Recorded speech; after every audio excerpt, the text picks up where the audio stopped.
Hello everyone, welcome to YouTube channel devoted for civil services. तो आज हम बात करेंगे राज्यपाल से संबंधित कुछ विवाद या मुद्दे बच गए थे, उनके बारे में बात करेंगे। तो देखिए, इसमें नियुक्ति के संबंध में कुछ विवाद है, जैसे राष्ट्रपति के द्वारा नियुक्ति। केंद्र सरकार द्वारा प्राय क्या रहता है कि राजनीतिक नियुक्ति के रूप में इसको देखा जाता है, क्योंकि राष्ट्रपति द्वारा नियुक्ति की जाती है। योग्यता के स्थान पर राजनीतिक निष्ठा के आधार पर नियुक्ति होती है। केंद्र में सत्तारूढ़ दल द्वारा अपने पक्ष में कार्य करने के लिए पुरस्कार दिए जाते हैं, जैसे भविष्य के पुरस्कार टाइप के, जैसे न्यायाधीश को राज्यपाल बनाना, इस टाइप की चीज़ें।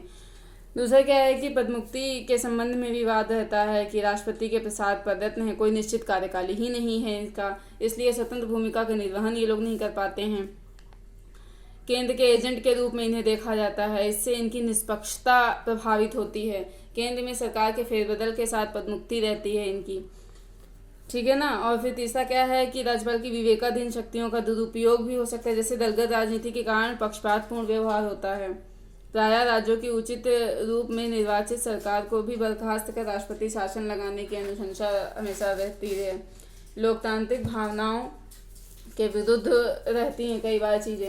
राज्य सरकार के स्वतंत्र कार्यकरण में बाधा उत्पन्न किया जाता है। राज्य विधानमंडल द्वारा पारित विधेयक को राष्ट्रपति के लिए आरक्षित किया जाता है। दलीय निष्ठा व पूर्वाग्रह के आधार पर राज्यों में सरकारों का गठन किया जाता है। बहुमत न होने की स्थिति में सीएम की नियुक्ति होती है या की जाती है। राज्य सरकार के कार्यों में अनावश्यक हस्तक्षेप रहता है, ऐसा देखने को मिलता है। राज्यपाल के पद की संवैधानिक गरिमा को बहाल करने के सुझाव क्या हैं? सरकारी आयोग ने सुझाव दिया था कि नियुक्ति के दौरान कुछ परंपराओं का पालन करना चाहिए, जैसे स्थानिक दलीय राजनीति से मुक्ति से होना चाहिए। नियुक्ति के पूर्व संबंधित राज्य के मुख्यमंत्री से परामर्श लेना चाहिए और इनको जो है 5 वर्ष का कार्यकाल पूरा करने देना चाहिए। विवेकाधीन शक्तियों के दुरुपयोग पर रोक लगनी चाहिए, जैसे आर्टिकल 356 का प्रयोग अंतिम विकल्प के रूप में होना चाहिए।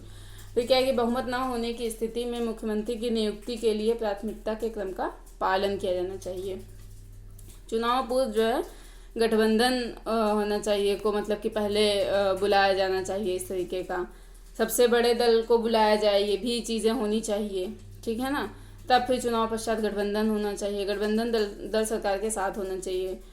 चुनाव पश्चात गठबंधन मैंने बता दिया कि इसमें क्या है कि गठबंधन दल सरकार के भाग नहीं रहते हैं, ठीक है। फिर पुंछी आयोग की कुछ रिकमेंडेशंस हैं, उसमें आया कि जो नियुक्ति है एक चयन समिति की सलाह पर राष्ट्रपति द्वारा होनी चाहिए। सबने अपनी अपनी रिकमेंडेशन दी, इसका मतलब ये नहीं कि इसे फॉलो ही कर लिया जाना चाहिए, ठीक है। पदमुक्ति राज्यपाल के लिए जो है प्रसाद प्रदान की धारणा का अंत होना चाहिए। कभी कभी केंद्र सरकार की बातों को मानने का भी दबाव रहता है, क्योंकि राज्य विधानमंडल में महाभियोग द्वारा राज्यपाल को हटाने का प्रावधान होना चाहिए। शक्तियों के दुरुपयोग पर रोक होनी चाहिए, जैसे राष्ट्रपति के लिए आरक्षित विधेयकों पर राष्ट्रपति द्वारा 6 माह के भीतर निर्णय दिए जाने चाहिए, ठीक है। अनुच्छेद 356 में संशोधन कर स्थानीय आपातकाल का प्रावधान किया जाना चाहिए। न्यायिक निर्णय क्या है सार्वभौमत्व वाद में कि राष्ट्रपति शासन के संबंध में राष्ट्रपति के समाधान की जांच नहीं हो सकती, लेकिन राज्यपाल की रिपोर्ट सहित जिस तथ्य पर यह समाधान आधारित है उसकी न्यायिक समीक्षा संभव है। पंथ निरपेक्षता और संघवाद संविधान का आधारभूत ढांचा है। पंथ निरपेक्षता की बहाली के लिए राष्ट्रपति शासन उचित है, लेकिन केंद्र सरकार द्वारा राज्यपाल के माध्यम से राज्य की निर्वाचित सरकार को कमजोर करना उचित नहीं है। रामेश्वर प्रसाद वाद में कहा गया कि यदि कोई राजनीतिक दल सरकार बनने का दावा करे और राज्यपाल को अपने बहुमत के संबंध में संतुष्ट करे तो राज्यपाल सरकार बनाने के दावे को अस्वीकार नहीं कर सकते। सरकार का निर्धारण विधानसभा के पटल पर होना चाहिए, ना कि राजभवन में होना चाहिए। फिर आया वीपी सिंघल वाद 2010 में। इसमें कहा गया कि केंद्र में सरकार के फेरबदल को राज्यपाल को हटाने का आधार नहीं बनाया जा सकता है। अरुणाचल प्रदेश का मामला, इसमें कहा गया कि बिना मंत्रिपरिषद की सलाह पर राज्यपाल एक पक्षीय रूप में सदन के सत्र को आहूत नहीं कर सकते हैं। राज्यपाल बिना मंत्रिपरिषद की सलाह पर किसी विषय पर सदन को संदेह नहीं भेज सकते हैं। फिर अब हम बात करते हैं राज्य विधानमंडल की, ठीक है। आर्टिकल 168 में कहा गया है कि राज्य विधानमंडल कुछ राज्यों में 2 सदन या अन्य राज्यों में 1 सदन की स्थिति हो सकती है, जैसे विधान परिषद एमएलसी और विधानसभा एमएलए, ठीक है। राज्य में विधान परिषद का सृजन या उसका उत्सादन कैसे होता है वो देख लेते हैं। आर्टिकल 169 में कहा गया है कि संसद विधि द्वारा विधान परिषद का सृजन या उत्सादन हो सकता है साधारण बहुमत से। लेकिन इसकी पहल राज्य विधानसभा द्वारा जो है की जाती है। राज्य विधानसभा द्वारा इस आशय का संकल्प विशेष बहुमत से पारित किया गया। ठीक है। राज्य विधान परिषद में क्या है कि उच्च सदन होता है, ये स्थायी होता है, अधिकतम संख्या इसमें विधानसभा के 1/3 सदस्यों से अधिक नहीं हो सकती है, न्यूनतम संख्या 40 से कम नहीं हो सकती है। विधान परिषद का गठन का क्या है कि निर्वाचन आनुपातिक प्रतिनिधित्व के माध्यम से अप्रत्यक्ष रूप से जो है होना चाहिए। ठीक है। फिर इसमें क्या गया कि निर्वाचक मंडल का गठन क्या है, ये चीज थोड़ा देख लेते हैं। देखिए 1/3 सदस्य का निर्वाचन मतलब राज्य की विधानसभा के निर्वाचित सदस्यों द्वारा। ठीक है। 1/3 सदस्यों का निर्वाचन का मतलब क्या होता है कि नगर पालिकाओं, जिला बोर्डों और जो है अन्य स्थानिक प्राधिकारियों के सदस्यों से मिलकर बने निर्वाचक मंडल द्वारा। 1/12 सदस्यों का निर्वाचन का मतलब उस राज्य में रहने वाले ऐसे व्यक्तियों द्वारा निर्वाचित होंगे जो किसी विश्वविद्यालय से कम 3 वर्ष से स्नातक हों। फिर 1/12 सदस्य का मतलब क्या हो गया कि शिक्षकों के निर्वाचक मंडल द्वारा निर्वाचित होंगे जो उस राज्य के माध्यमिक शिक्षण संस्थान से ऊपर के संस्थान में 3 वर्ष से अध्यापन कर रहे हैं। 1/6 सदस्य का मतलब क्या होगा, राज्यपाल द्वारा ऐसे व्यक्तियों से नामांकित किए जाएंगे जिन्हें साहित्य, विज्ञान, कला, सहकारी आंदोलन और समाज सेवा का विशेष ज्ञान या व्यवहारिक अनुभव हो। तो मतलब नोट करके आप चाहे तो लिख सकते हैं कि संसद के पास विधान परिषद की संरचना के लिए उपबंध बनाने की शक्ति है। विधान परिषद मैंने क्या था, स्थायी सदन है, या क्या इसका विघटन नहीं होता। इसके सदस्यों का कार्यकाल आप सबको पता है कि 6 वर्ष का रहता है। इसके 1/3 सदस्य प्रत्येक 2 वर्ष पे सेवानिवृत्त होते रहते हैं, जैसे कि राज्यसभा में होता है। ठीक है। राज्य विधानसभा आप देख लेते हैं, ये क्या है, निम्न सदन है, इसे जनता का सदन भी कहते हैं। इसमें अधिकतम संख्या 500 हो सकती है और न्यूनतम संख्या 60 हो सकती है। लेकिन इसका एक अपवाद है, सिक्किम में 32 है और गोवा में 40 है। ठीक है। सिक्किम, अरुणाचल प्रदेश, गोवा विधानसभा के लिए न्यूनतम संख्या 30 है। ठीक है ना। विधानसभा का निर्वाचन प्रादेशिक निर्वाचन क्षेत्रों से प्रत्यक्ष निर्वाचन द्वारा होता है। आर्टिकल 332 के तहत विधानसभा में जनसंख्या के आधार पर अनुसूचित जाति और जनजाति के लिए स्थानों के आरक्षण का प्रावधान किया गया है।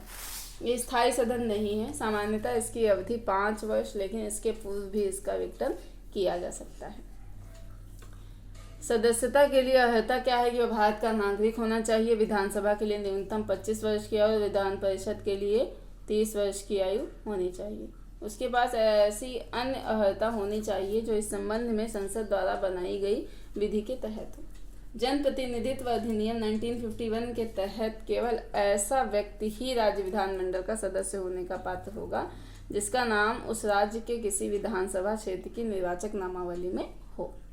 अब सदस्यता के लिए अर्हता देख लेते हैं कि राज्यपाल भारत के निर्वाचन आयोग की सलाह पर एक तो हो सकता है, और आधार क्या है वो देख लेते हैं। यदि वह केंद्र या राज्य के अधीन कोई लाभ का पद धारण करता हो तो फिर वो नहीं बन सकता सदस्य। ठीक है। यदि वह विकृत चित्त हो, यानी कि इंसॉल्वेंट हो, दिवालिया हो, इस टाइप की चीजें हो। यदि वह अनुन्यायोचित दिवालिया हो तब भी। यदि वह भारत का नागरिक नहीं है या उसने किसी विदेशी राज्य की नागरिकता स्वेच्छा से अर्जित कर ली हो तब। ठीक है। या फिर वह किसी विदेशी राज्य के प्रति निष्ठा को स्वीकार किए हुए हो, यानी कि मान्यता, मानने की कहने का मतलब है कि बाध्यता होगी। संसद द्वारा बनाई गई किसी विधि के अधीन, जैसे जनप्रतिनिधित्व अधिनियम 1951, इस टाइप की। ठीक है। स्पीकर द्वारा दल बदल विरोधी कानून के तहत भी निर्भर हो जाएगा। वो दोहरी सदस्यता के आधार पर भी हो जाएगा। अनुपस्थित है अगर वो 60 दिनों तक तो भी उसे अहर घोषित नहीं किया जा सकता। राज्य विधानमंडल में कुछ विधायी प्रक्रिया होती हैं, उनको देख लेते हैं। जैसे साधारण विधेयक। साधारण विधेयक किसी भी सदन में प्रारंभ किया जा सकता है। पहली परिस्थिति क्या है कि यदि विधानसभा में प्रस्तुत और पारित हो तो क्या मतलब रहता है, तो राज्य विधान परिषद के पास में विधेयक को या तो वो पारित कर दे या तो अस्वीकार कर दे, या फिर परिषद द्वारा विधेयक को संशोधन सहित पारित किया जाए जिससे विधानसभा सहमत ना हो। 3 माह तक अपने पास रख सकता है और दूसरी बार में 1 माह तक अपने पास रख सकता है। तो टोटल कितना हो गया, 4 महीने तक। ठीक है ना। ये मैं किसके पास बता रही हूँ, राज्य विधान परिषद के पास बता रही हूँ। ठीक है। तो ऊपर मतलब जो मैंने ऊपर की चीजें भी बताई हैं, स्थिति में विधानसभा द्वारा पुनः विधेयक को जो है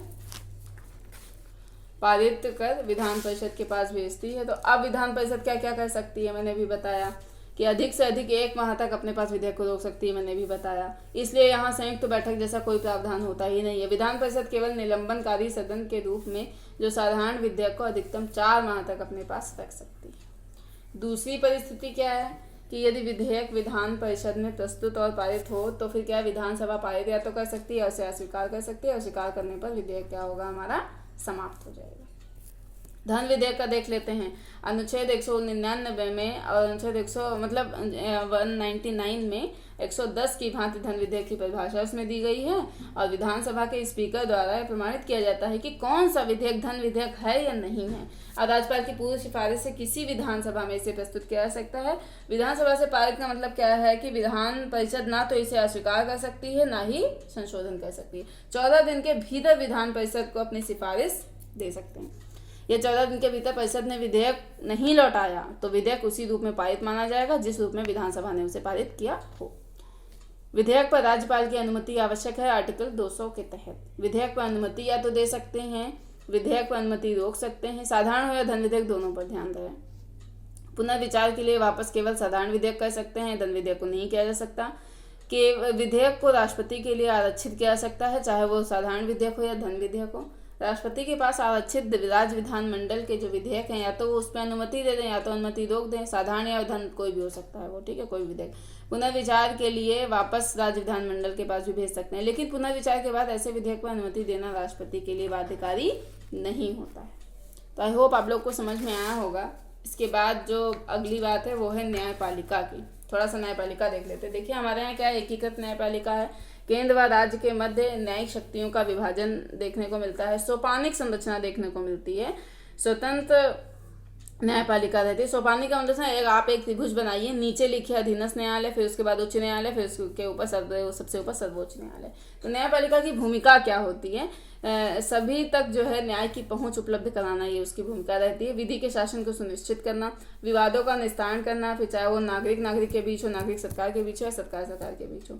संविधान के संरक्षक के रूप में इसे देखा जाता है। न्यायपालिका को विधायिका और कार्यपालिका के कार्यों की संवैधानिकता की जांच करता है और इसे ही न्यायिक समीक्षा भी कहते हैं। संविधान के अंतिम व्याख्याकर्ता के रूप में सर्वोच्च न्यायालय को देखने को मिलता है या देखा जाता है।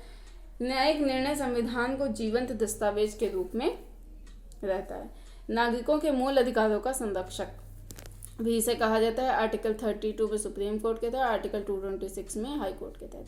न्यायिक निर्णयों द्वारा अधिकारों का दायरा भी व्यापक हो रहा है। प्रस्तावना में निहित आदर्शों के अनुरूप न्यायपूर्ण समाज के लक्ष्य से संचालित रहता है। समाज के वंचित और कमजोर वर्गों की आवाज़ के रूप में, जैसे कि जनहित याचिका आप जानते होंगे। देखिए कुछ एग्जाम के लिए महत्वपूर्ण पक्ष हैं हमारे पास जो कि इम्पोर्टेंट हो सकते हैं। देखिए शब्दावलियाँ, अवधारणा देखेंगे। शब्दावली में जैसे क्या देखेंगे? न्यायिक समीक्षा, स्वतंत्रता, न्यायिक सक्रियता, न्यायिक अतिक्रमण, न्यायिक जवाबदेहिता, जनहित याचिका, उपचारात्मक याचिका, न्यायिक अवमानना, मास्टर ऑफ द रोस्टर। ठीक है, फिर क्या है? संवैधानिक प्रावधान या वैधानिक प्रावधान क्या है? जैसे सर्वोच्च या उच्च या अधीनस्थ न्यायालय देखेंगे। इनकी संगठन, संरचना, नियुक्ति, पदमुक्ति, कार्यकरण, क्षेत्राधिकार देखेंगे। वैकल्पिक विवाद निस्तारण एडीआर देखेंगे, जैसे लोक अदालत, ग्राम न्यायालय, अधिकरण। फिर जो है जो मेंस के हैं कुछ संबंधित मुद्दे वो देखेंगे, जैसे न्यायिक नियुक्तियों से संबंधित विवाद, जैसे AIGS वाला देखेंगे। और न्यायिक दुराचार या भ्रष्टाचार देखेंगे। राष्ट्रीय अपीलीय न्यायाधिकरण देखेंगे। जनहित याचिका, न्यायिक समीक्षा, न्यायिक सक्रियता, न्यायिक सुधार, ये सब हम मेंस में भी इसको कवर करेंगे। ठीक है, फिर इसके बाद आता है हमारा जो है सर्वोच्च न्यायालय। तो ठीक है, सर्वोच्च न्यायालय को देखते हैं नेक्स्ट लेक्चर में। आज के लिए इतना ही। पढ़ते रहिए, देखते रहिए, सुनते रहिए devoted for civil services. Thank you.